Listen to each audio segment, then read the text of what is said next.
Mr. Trump, she was diagnosed with pneumonia on Friday, we're just learning, and also the press was kept in the dark for an hour and a half after she was carted off from the 9/11 memorial. Why was the press kept in the dark for so long?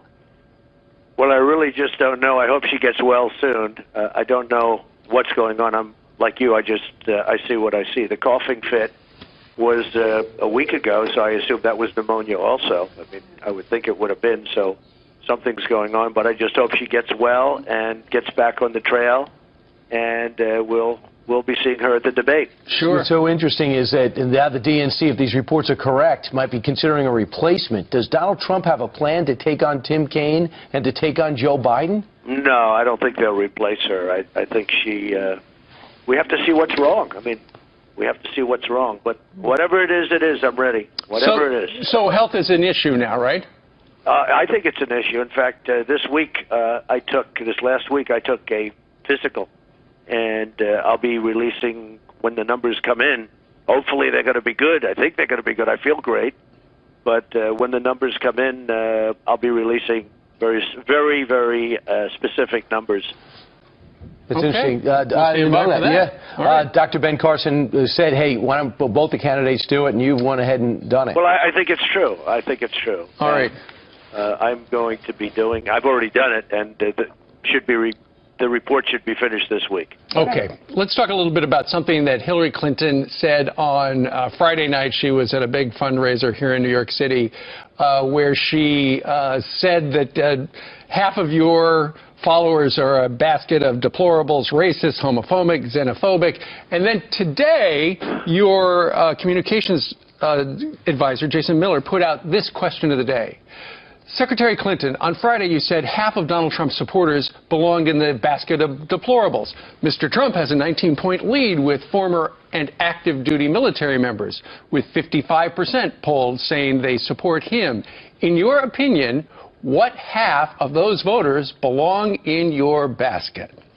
How big a mistake was this for her to say that on Friday night?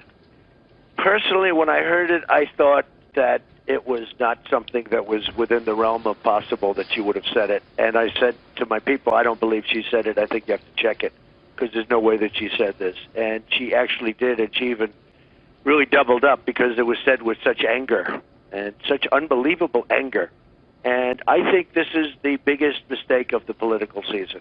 I really do. When I saw this in its full form, and I saw the anger with which she said it, I mean, the way she spoke, I think it's the single biggest mistake of the political season. They compare this to 47% on one of the shows last night, but they said it's actually much worse. In fact, you people did a poll, and it came out, I guess, 80% much worse than the 47%, which was, a pretty catastrophic. Well, she did try to walk it back a little bit. She said later she regrets saying half. So who knows what number she would prefer. Well, remember this. You're going to be president. You're president of all the people. You're not president of 50% or 75%. You're president of all the people. You're president of everybody. And somehow it has to get out there that, it's not a certain group of people that's going to be left behind. Or they've already been left behind with jobs and lots of other things. And, you have to be president of everybody. Donald Trump, you're in the unique position in that your base is blue collar. The people that yell for you are usually the 9-to-5ers, the construction guys, and people who, for the most part, are not zillionaires. But yet you can hang out in those circles.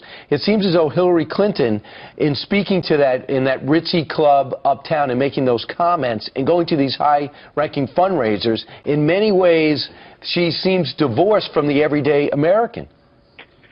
Well, Brian, my base is blue collar, but my base is everything else also. And I'm really proud of the blue collar, because they are, the job they do is incredible, and the fact is they haven't been taken care of properly by this country. People that, it's very interesting. People 18 years ago were making more in real wages, many people, but on average, people 18 years ago were making more than they're making today.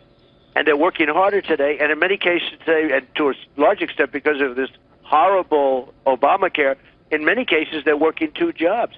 But my base is everything. I mean, I go out, I have people everywhere, everything. This is a big base, including, by the way, women, including African Americans, which you see, including Hispanics. You saw the poll numbers for Hispanics this weekend because they want to protect their jobs. Right. They don't want people pouring in and taking their jobs. I really believe my base is everything. We want to ask you about the Colin Kaepernick thing because yesterday, you know, the NFL played on 9/11. You had 4 Dolphins players kneeling during the national anthem, and then the Chiefs player, Marcus Peters, raising a fist, still linked with the team, but then raising a fist. He was standing, as you see there, on the end as they were all linking arms, but raising a fist during the on 9/11 during the national anthem. What's your reaction? Well, I think it's a lack of respect for our country. I think it's a lack of appreciation for our country. And it's a very sad thing. I've never seen anything quite like it, actually.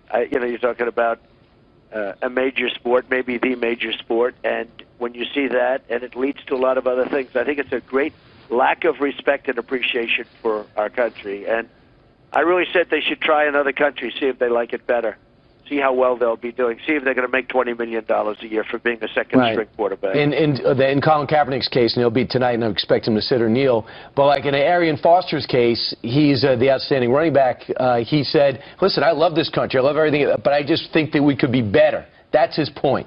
And since being that you did go to African-American communities, you did speak at that church, do you see an inequity and a problem in the black community that they are addressing that this might help? Well, you know, I've been to many black communities over the last short period of time. I've been to Philadelphia, the inner cities, Philadelphia, Detroit, and numerous others, and I'm going to a lot. And I'll tell you what, there is a great love for the country. I have to say that. There's a great, great love for the country. When I went to the church in Detroit, the bishop was such an incredible guy, and the whole atmosphere was such love. There is a tremendous love for this country. Unbelievable, actually. So does this help? I don't know if it helps. The one thing it does do is it shows you have freedom. I mean, you have freedom to do what you want to do. It's freedom of expression. It's freedom of what you want to do. That's the one thing it does show. But it's really, I think, very sad. When I watch it, it's so sad. It'd be nice to get things. Look, we're going to fix things. We're going to fix the inner cities. We're going to get tremendous African-American vote. You already see it. It's being peeled off for Hillary. Hillary's been doing this stuff for 35 years. She hasn't done anything for the inner cities except get their vote and then say, see you in 4 years. I mean, that's all she does. I'll see you guys in 4 years. And she's been terrible for the African-American community, and she's been terrible for the Hispanic community. And they're seeing that, and that's why, look at the numbers. My numbers are going up many-fold. Mr. Trump, we know that in January you would like to move into 1600 Pennsylvania Avenue, but actually later today you're going to move into a spot halfway between the White House and the U.S. Capitol on Pennsylvania. The Trump D.C., the former post office, D.C. post office, is now a Trump hotel, and it's opening today 2 years ahead of schedule. How'd you do that? Well, we are way ahead of schedule, and the quality is even better than we thought, and we're right on budget, and it's been a great thing. I'd like the country to go ahead of schedule, and on budget or under budget would be great. But we will be opening one of the great hotels of the world. It's a truly incredible building. The most sought after, I believe, the most sought after project in the history of the GSA. That's General Services, from the government, got it from the government. And we really laid it on the line. The hotel is magnificent. There has never been a hotel like this or even close in Washington. In addition, we built the largest luxury ballroom in Washington and meeting rooms and spas. They needed one of those. Good for weddings. It's really going to be a great tribute to our country. And Ivanka led this, correct? Ivanka led it. Ivanka did a fantastic job. This was her baby. And she led it, and I saw it on Saturday. I walked through. We had at least 1,000 people, workers in the lobby. We gave the speech, and then they went right back to work because we have the opening. But it has been an amazing project, and the whole country is talking about it. And it's a soft opening. The main opening we're going to save for just before election time. I thought that would be a good time. But we actually have a soft opening today. All right. Very good. Donald Trump joining us from somewhere in his empire. Mr. Trump, thank you very much. Thank you. Thank you very much. Thank you. 2 appearances today. The sign in front of the hotel said, "Spa by Ivanka Trump." So go to her spa.